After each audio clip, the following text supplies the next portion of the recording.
Organ specific auto immune diseases. Auto immune diseases क्या होते हैं ये हमने पिछली वीडियो में डिस्कस कर लिया था, पर एक इंट्रोडक्शन ले लेते हैं। ऑटो इम्यून डिजीजेज वैसे डिजीजेज होते हैं जब हमारा इम्यून सिस्टम हमारी खुद के बॉडी के सेल्स, टिश्यू, ऑर्गन्स को डैमेज करना स्टार्ट कर देता है और हमें अंदर से ही मतलब जो हमारी बॉडी सेल्स होती हैं वो सब ब्रेक डाउन होनी स्टार्ट हो जाती है।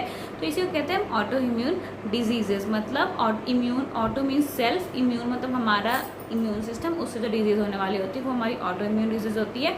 तो इसके बाद आता है हमारा organ specific autoimmune disease. Organ specific मतलब जब भी कोई ऑटो इम्यून डिजीज़ होगी वो किसी ऑर्गन या किसी पर्टिकुलर ग्लैंड पे जाके उसको टारगेट करेगी और हमें डिजीज़ कॉज करेगी। तो इस वीडियो में आज हम एक ऑर्गन स्पेसिफिक डिजीज़ क्या होती है उसकी इंट्रोडक्शन, और पिछली वीडियो में हमने एक टेबल को छोड़ा था उसे डिस्कस करेंगे। उसके साथ साथ हमारा हैशीमोटो थायराइडोसिस उस डिज़ीज़ को पढ़ेंगे और ऑटो इम्यून एनीमिया, ये दोनों डिज़ीज़ के बारे में हम डिस्कस करेंगे। तो वीडियो स्टार्ट करने से पहले मैं बताना चाहती हूँ मेरा नाम प्राची है और मैं आप सबका अपने चैनल रिवीजन तरीका में स्वागत करती हूँ। Organ specific autoimmune disease, इसमें in an organ specific autoimmune disease the response is directed to a target antigen unique to a single organ और ग्लैंड। इसका मतलब क्या हुआ है, जो ऑर्गन स्पेसिफिक ऑटोइम्यून डिजीज़ होते हैं उसमें जो इम्यून रिस्पॉन्स होता है वो किसी भी एक, मतलब जो टारगेट एंटीजन होता है किसी भी एक सिंगल ऑर्गन या किसी ग्लैंड पे जाके अटैक करता है। मतलब ये एक टारगेट होता है, जो एंटीजन्स होते हैं वो जाके किसी एक ग्लैंड या किसी एक ऑर्गन को चुन लेंगे कि हमें इसे डिस्ट्रॉय करना है और उस पे जाके अटैक कर देते हैं। So that the manifestations are largely limited to that of organ। मतलब इसका जो ब्रॉडली अगर हम देखा जाए तो ये जो लिमिटेड होता है, मतलब कहाँ तक इसका लिमिट होती है कि ये किसी ऑर्गन तक ही डायरेक्ट रहेगा। The cells of the target organs में बी डैमेज्ड। अब मतलब टारगेट ऑर्गन जो जिसको टारगेट किया होता है ऑटोइम्यून डिजीज़ वाले ने, वो डैमेज हो जाते हैं डायरेक्टली। अब किससे होते हैं, ह्यूमोरल और सेल मीडिएटेड जो भी हमारा सिस्टम होता है इम्यून सिस्टम, उससे इफेक्ट जो उसके मैकेनिज्म होते हैं। अल्टरनेटिवली द एंटीबॉडीज़ में ओवर स्टिमुलेट और ब्लॉक द नॉर्मल फंक्शन। या जो फिर एंटीबॉडीज़ होती है वो क्या करती है, या तो एक तो पहले कंडीशन में पूरा डिस्ट्रॉय कर देती है, या तो अपने एंटीजन की ओवर स्टिमुलेट करके जो उसके नॉर्मल फंक्शन होते हैं उस ऑर्गन या ग्लैंड का, उसे ब्लॉक कर देती है।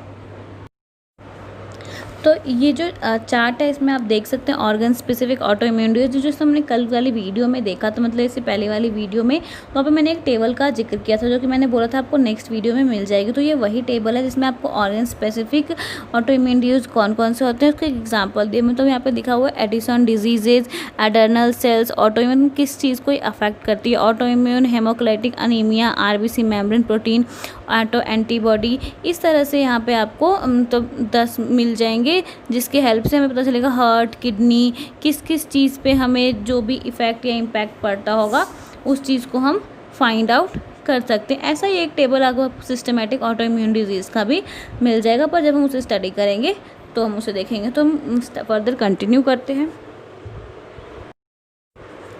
Some autoimmune disease are mediated by direct cellular damage। अब मतलब यहाँ पे कुछ ऐसे ऑटो इम्यून डिजीज़ होते हैं जो कि सेलुलर डैमेज के द्वारा मेडिएटेड किए जाते हैं। इसमें क्या है, autoimmune disease involving direct cellular damage occurs when lymphocytes or antibody bind to cell membrane antigen causing cellular lysis and or inflammatory response in the affected organ। अब इसमें क्या होता है, ऑटो इम्यून डिजीज़ होते हैं जिसमें involve करते हैं या जो डायरेक्ट सेलुलर डैमेज वो क्या करते हैं, किसमें लिम्फोसाइट एंटीबॉडी जो उसमें बाइंड कर जाते हैं सेल मेम्ब्रेन के साथ, एंटीजन के साथ, और वो क्या काउज करते हैं, उनकी लाइसिस कर देते हैं और एक इन्फ्लेमेटरी रिस्पॉन्स होती हैं जो कि हमारे टारगेट का जो अफेक्टेड ऑर्गन होती है उसे अफेक्ट करती है। अब इसमें क्या होती है, gradually the damage cellular structure is replaced by connective tissue. अब जो डैमेज होती है, जो टिश्यू ऑर्गन है कुछ भी डैमेज होती है तो किससे रिप्लेस होती है? कनेक्टिव टिश्यू से, जिसको हम स्कार टिश्यू भी बोलते हैं। And the function of the tissue is decline. अब उसको क्या होता है? फंक्शन को ख़त्म कर देती है। This sections briefly describes a few example of this type of auto immune disease. अब हम इस वीडियो में 2-3 टाइप के ऑटो इम्यून डिजीज़ को डिस्कस करेंगे। उसके बाद जो रेस्ट और होते हैं वो हम इस चैप्टर के एंड होते ही बोर्ड पे एक क्विक रिवीजन लेंगे। तो फर्स्ट जो डिजीज़ आते हैं हमारे पास यहाँ पे हैशिमोटो थायरॉयडिसिस, जिसके बारे में हमने ब्रीफ पहले वाली वीडियो इंट्रोडक्शन वीडियो में भी डिस्कस किया था। तो आज हम इसे थोड़ा डिटेल में देखेंगे। तो in Hashimoto thyroiditis which is most frequently seen in middle aged women, मतलब ये मिडिल एज्ड वोमेन में देखने जाने वाली ऑटो इम्यून डिजीज़ है। इसमें क्या होता है? An individual produces 2 antibodies and sensitized T helper cell ones. अब इसमें क्या होता है? जो इसमें जो इसका प्रोडक्ट है जो प्रोड्यूस करता है इंडिविजुअल्स वोमेंस में, वो 2 एंटीबॉडी प्रोड्यूस होता है, ऑटो एंटीबॉडी, जिसको T helper cell specific for thyroid antigen, मतलब टी हेल्पर सेल को प्रोड्यूस करता है जो कि किसके लिए स्पेसिफिक है? थायराइड एंटीजन के। द DTH, यहाँ पे DTH जो है जो हाइपर सेंसिटिविटी हमारा 4 होता है उसके में ये वर्ड यूज़ होता है।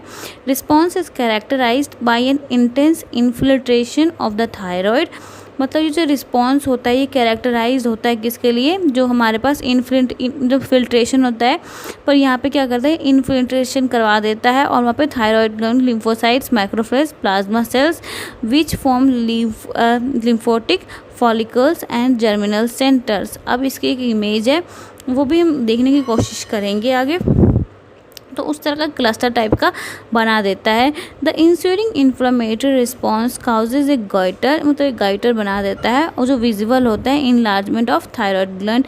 फिजियोलॉजिकल रिस्पॉन्स ऑफ हाइपोथायरॉयडिज्म, मतलब फिजिकली कैसा होता है? हाइपोथायरॉयडिज्म जैसा हो जाता है। Antibodies are form to a number of thyroid protein including thyroglobin and thyroid peroxide, both of which are involve in the uptake of iodine. अब आयोडीन की अपटेक कैसे करते हैं? जैसे कि इसमें क्या करता है? एंटीबॉडी फॉर्म्ड होती है, इसमें जितने भी थायराइड प्रोटीन होते हैं उसको इंक्लूड, उसके साथ साथ जो थायोग्लोबिन होती है और थायराइड पेरोक्साइड होती है उसमें हमारा जो भी अपटेक होता है उसको लेती है।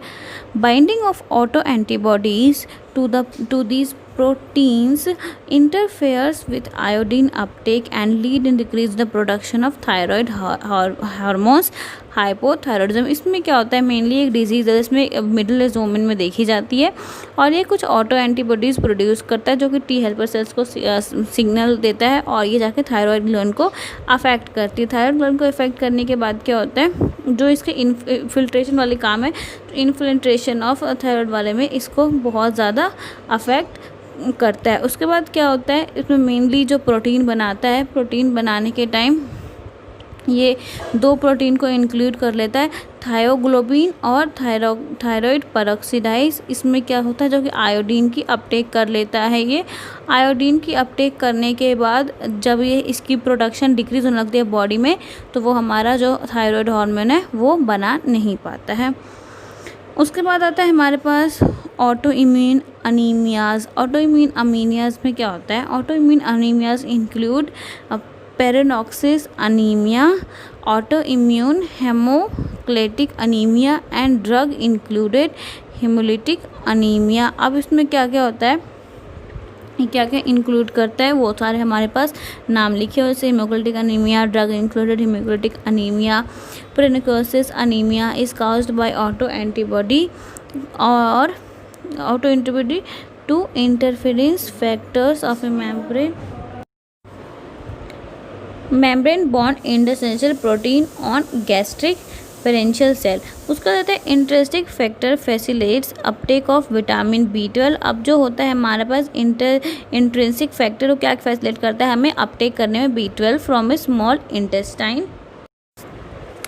Binding of the auto antibody to intrinsic factor block the intrinsic factor mediated absorption of vitamin B12। मतलब क्या करता है? जैसे ये बाइंड कर जाता है तो जो हमारे B12 की जो फंक्शनिंग होती है वो एब्जॉर्ब करना वगैरह सब कुछ बंद हो जाता है। तो उसके बाद क्या होता है? इसका क्या इम्पैक्ट पड़ता है, जो हमें सफिशिएंट विटामिन B12 नहीं मिल पाता है और जो प्रॉपर हेमेटोपोइसिस की प्रोसेस हो रही होती है वो नहीं हो पाती है। The number of functional mature red blood sales decreases below normal. अब जब नॉर्मल लेवल होता है बॉडी में, उससे क्या होता है, रेड ब्लड सेल का काउंट जो होता है वो डाउन हो जाता है। Pernicious anaemia is treated with injection of vitamin B12। अब जो होता है थोड़ा सा, उसको तो हम विटामिन B12 की हेल्प से ठीक कर सकते हैं। Then circumventing the defect in the absorption, उसके बाद थोड़ा सा सर्कुलेशन में भी हम डाल देते हैं। An individual with auto immune haemolytic anaemia makes auto antibody to RBC antigen. अब क्या होता है, जिसको ये डिजीज़ हो रही होती है वो उसके बॉडी में एक ऑटो एंटीबॉडी बन सकती है RBC के एंटीजन के अगेंस्ट में, triggering complement mediated lysis of antibody mediated response and phagocytosis of the red blood cells. One form of autoimmune anemia is drug induced when certain drug such as penicillin or anti-hypertensive agents methyldopa interacts with red blood cells, the cells becomes antigenic। अब इसके बाद में कुछ लिखे हुए हैं जो कि जैसे कि मैं ड्रग मीडिएटेड या कोई पेंसिलिन या कोई ऐसे ऐसे ड्रग होते हैं जिसके साथ अगर मीट कर जाते हैं तो जो रेड ब्लड सेल्स होते हैं वो एंटीजेनिक बन जाते हैं। The immunonostic test of autoimmune hemolytic anemia is generally involves a Coombs test। अब इसमें Coombs test इन्वॉल्व होता है इस डिजीज को आइडेंटिफाई करने, in which the blood cells are incubated with anti human IG antiserum. इसमें क्या होता है, जो Coombs टेस्ट होता है उसमें हमें एक रेड ब्लड सेल का टेस्ट होता है, इसमें हमें इंक्यूबेट किया जाता है हमारे ह्यूमन IgG एंटीसीरम के साथ। If IgG auto antibody is present on the red blood cells, the cells is agglutinated by the antiserum. अगर हमें डिजीज़ होती है तो सेल्स क्या होते हैं, एगुलिनेट हो जाती है हमारी एंटीसीरम के साथ। तो ये था हमारा ऑर्गन स्पेसिफिक ऑटोइम्यून डिजीज। इसमें हमने आज 2 एग्जांपल डिस्कस किए हैं। तो ऐसे कई सारे एग्जांपल्स होते हैं जो कि मैंने एक टेबल में भी आपको शो किया कि मतलब किस ग्लैंड पे, किस चीज़ पे वो हमारे इम्पैक्ट डालते हैं। तो इसके साथ साथ हम अब नेक्स्ट स्टडी करेंगे सिस्टमैटिक सर्कुलेशन में किस तरह के ऑटोइम्यून डिजीजेज होते हैं, वो किस तरह के इम्पैक्ट करते हैं, उसके क्या इंट्रोडक्शन होते हैं, ये हम नेक्स्ट वीडियो में डिस्कस करने वाले हैं। तो आप इसको सीरीज़ को फॉलो करने के लिए और हमें फॉलो करने के लिए हमारे चैनल को करिए सब्सक्राइब और उसके साथ साथ करिए बेल आइकन को प्रेस। अगर वीडियो अच्छी लगी तो इसे लाइक शेयर करना बिल्कुल ना भूलें और मिलते हैं नेक्स्ट वीडियो में। तब तक के लिए थैंक यू, टाटा, बाय।